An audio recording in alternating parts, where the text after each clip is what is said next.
Police സ്റ്റേഷനിൽ എത്തുന്നവരെ ചിരിച്ചുകൊണ്ട് സ്വീകരിക്കണം എന്നാണ് DGPയുടെ പുതിയ നിർദ്ദേശം. സ്റ്റേഷനിൽ എത്തുന്നവർക്ക് മാന്യമായ പരിഗണന നൽകണം. പോലീസ് സ്റ്റേഷനിൽ എത്തുന്ന അതിജീവിതമാർക്ക് സുരക്ഷിതത്വ ബോധം നൽകണമെന്നും DGP റവാഡ ചന്ദ്രശേഖർ നിർദ്ദേശം നൽകി. Whenever a woman visits the police station, we shall treat with her with utmost amount of empathy. We should bring a smile to her face. I hope that will happen, and that will happen every time any person comes to the police station.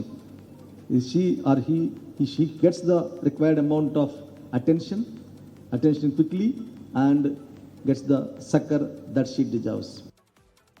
Deepak Dharmadam വരികയാണ്. ദീപക്, ഇന്നലെയും Kunnamkulam police അവിടെ മിനിഞ്ഞാന്ന് CPM-ന്റെ നേതാക്കളടക്കമുള്ളവരെ ഇന്നലെ മറ്റൊരു യുവാവിന്റെ പരാതി എടുത്തിടിക്കുന്ന എന്താണ് ഈ പറഞ്ഞ വാർത്തകൾ പുറത്തേക്ക് വന്നതാണ്. അപ്പോൾ അങ്ങനെ ആരോപണങ്ങൾ കൂടുന്ന പശ്ചാത്തലത്തിലാണോ സ്റ്റേഷനിലെത്തുവരെ ചിരിച്ചുകൊണ്ട് സ്വീകരിക്കണമെന്ന റവാഡയുടെ ഒരു സതുദ്ദേശത്തോടെയുള്ള വിമർശനം? ദീപക്. ഹാഷ്മി, അങ്ങനെ തന്നെ വേണം കരുതാൻ. കാരണം കേരള പോലീസിനെ ജനസൗഹൃദമാക്കുമെന്ന് DGP രവത ചന്ദ്രശേഖരൻ നേരത്തെ തന്നെ പ്രഖ്യാപിച്ചതാണ്. അതിൻ്റെ തുടർച്ചയായാണ് സ്റ്റേഷനിൽ എത്തുന്നവർക്ക് മര്യാദ നൽകണം എന്നും അതുപോലെ പരാതിക്കാരെ ചിരിച്ചുകൊണ്ട് സ്വീകരിക്കണമെന്നും പറയുന്നത്. മാത്രവുമല്ല, അദ്ദേഹം പറയുന്നത് നിയമം മൂലമാണ് ഈ പോലീസ് സേന പ്രവർത്തിക്കേണ്ടത്. അതുകൊണ്ട് തന്നെ ഒരു സംരക്ഷണം ജനങ്ങൾക്ക് നൽകാൻ സാധിക്കണം. സംരക്ഷണം നാടിൻ്റെ സംസ്കാരമാക്കാനാണ് പോലീസ് ശ്രമിക്കേണ്ടത്. നടപടി എടുക്കുക എന്നുള്ളതല്ല, കുറ്റകൃത്യങ്ങൾക്കെതിരായ നടപടിക്കൊപ്പം കുറ്റകൃത്യങ്ങൾ തടയലും പോലീസിൻ്റെ ഉത്തരവാദിത്തമാണ് എന്ന് പറയുന്നു.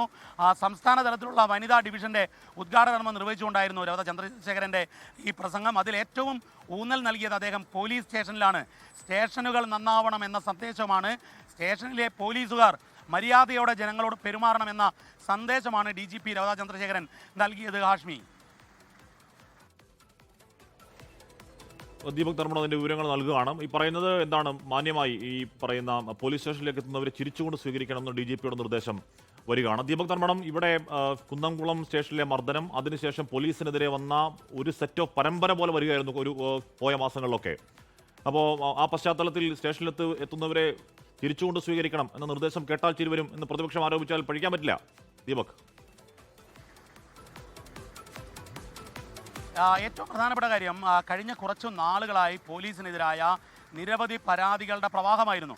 അത് ആഷ്മി പറഞ്ഞ ഈ കുന്നംകുളം സ്റ്റേഷനിലെ മർദ്ദനം, വിവിധ സ്റ്റേഷനുകളിൽ പരാതിക്കാർക്ക് നീതി കിട്ടാത്തത്, ഇത്തരം പ്രശ്നങ്ങൾക്കിടയിലാണ് ഇന്നലെ പോലീസിൻ്റെ നയരൂപീകരണവുമായി ബന്ധപ്പെട്ട ഒരു കോൺക്ലേവ് കണ്ണൂരിൽ നടന്നത്.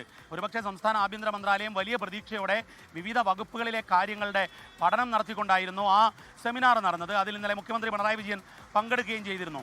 അതിൽ മുഖ്യമന്ത്രിയും പറഞ്ഞത് ജനങ്ങൾക്ക് സുരക്ഷാ സംരക്ഷണം ഇത് നൽകലാണ് ഏറ്റവും പ്രധാനപ്പെട്ട കാര്യം. അതിൻ്റെ ചുവട് പിടിച്ചുകൊണ്ട് തന്നെയാണ് ഇന്ന് DGP രവത ചന്ദ്രശേഖരൻ്റെ പ്രസംഗമെന്ന് നമുക്ക് വ്യാഖ്യാനിക്കാൻ സാധിക്കും. അതിൽ ഏറ്റവും പ്രധാനപ്പെട്ട കാര്യം, ഈ കായികമായ അക്രമങ്ങൾ മാത്രമല്ല, അവർക്ക് മാത്രം നീതി നൽകലും നടപടിയെടുക്കലുമല്ല ഉണ്ടാകേണ്ടത്. സൈബർ ഇടങ്ങളിൽ വലിയ രീതിയിലുള്ള ആക്രമണങ്ങൾ നടക്കുന്നു. ഡിജിറ്റൽ ഡിഗ്നിറ്റി, അതായത് ഈ സൈബർ അന്തസ്സ് പുലർത്താൻ ഒരു പൗരന് അവകാശമുണ്ട്. ആ അന്തസ്സ് സംരക്ഷിക്കപ്പെടണം. കാരണം കാശ്മീർ ഈ സൈബർ ഇടങ്ങളിൽ നിരവധി ആക്രമണങ്ങൾ നടക്കുന്നതാണ്. സൈബർ അറ്റാക്ക് ആസൂത്രിതമായി നടക്കുന്നു. അത്തരം ഘട്ടത്തിൽ അതിനെ നിയമം മൂലം തടയുകയും ഇരയ്ക്ക് നീതി നൽകുകയും ചെയ്യണം എന്ന് പറയുന്നു.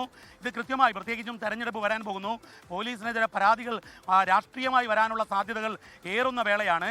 അത്തരമൊരു ഘട്ടത്തിൽ DGP രവത ചന്ദ്രശേഖരൻ കൃത്യമായി പോലീസ് സേനയ്ക്ക് ഒരു സന്ദേശം നൽകുകയാണ് ചെയ്തത്. ഹാഷ്മി. ലോകത്തെവിടെയായാലും ഏത് സമയത്തും 24 വാർത്തകളും ഓഗ്മെന്റഡ് റിയാലിറ്റി പാക്കേജുകളും എക്സ്പ്ലെയിനറുകളും വിശദമായി കാണാൻ ഞങ്ങളുടെ YouTube ചാനൽ നിങ്ങൾക്ക് സബ്സ്ക്രൈബ് ചെയ്യാം.